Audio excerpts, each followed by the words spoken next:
அப்படிங்கிறதுனால டெலிவரி வேலை பார்க்குற மாதிரி அவள் வந்து நடிச்சிட்டு இருக்கா. இப்போவும் அவளோட பாய் ஃப்ரெண்டை பார்க்க தான் போறா. பட் அங்கே போனால் அவன் வேற ஒரு பொண்ணு கூட மேரேஜுக்கு ரெடி ஆகிட்டு இருக்கான். இதை தெரிஞ்சுக்கிட்ட ஹீரோயின் அவங்ககிட்ட பயங்கரமாக சண்டை போடுறாங்க.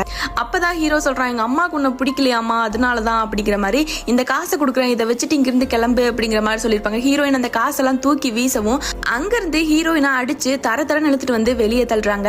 இப்போதான் ஹீரோயின் ஃப்ளாஷ்பேக்ல நினச்சி பார்க்குறா. ஹீரோ சாப்பிட்ற கூட கஷ்டப்பட்டுட்டு இருக்கப்ப டெலிவரி வேலை பார்த்து தான் ஹீரோயின் அவனுக்கு சாப்பாடுலாம் வாங்கி கொடுத்துருப்பான். இப்போ ஹீரோயின் அவங்க அப்பாக்கும் கூப்பிட்டு அவனுக்கு கொடுத்த ஆர்டர்ஸ் எல்லாத்தையுமே கேன்சல் பண்ணுங்க, அவன் அந்த அளவுக்கு வர்த்தே இல்லை அப்படிங்கிற மாதிரி சொல்லிட்டு கம்பெனிக்கு கிளம்பி போறா. அங்க போய் பார்த்தாலும் அவங்க தான் நிக்கிறாங்க. என்ன எங்க டெலிவரிக்கு வந்துட்டியா அப்படி சொல்லி அவங்க அம்மா கேட்கிறப்ப நான் எங்க அப்பாவை பார்க்க வந்திருக்கேன் அப்படி சொல்லவும் அவங்க எல்லாம் சிரிக்கிறாங்க. ஹீரோயின் இதுக்கெல்லாம் திமிரா பதில் சொல்லிட்டு இருக்கப்பவே ஹீரோட அம்மா ஹீரோயின் அடிக்க போறாங்க. அப்பதான் கம்பெனியோட ஜெனரல் மேனேஜர் வந்து அப்பா உனக்காக வெயிட் பண்றாரு, வா போலாம் அப்படி சொல்லி கூட்டிட்டு போறாங்க. ஹீரோயின் இவ்வளவு பெரிய பணக்கார வீட்டு பொண்ணுன்னு தெரிஞ்சதும் மகனும் அம்மாவும் பயங்கரமா ஷாக் ஆயிடுறாங்க.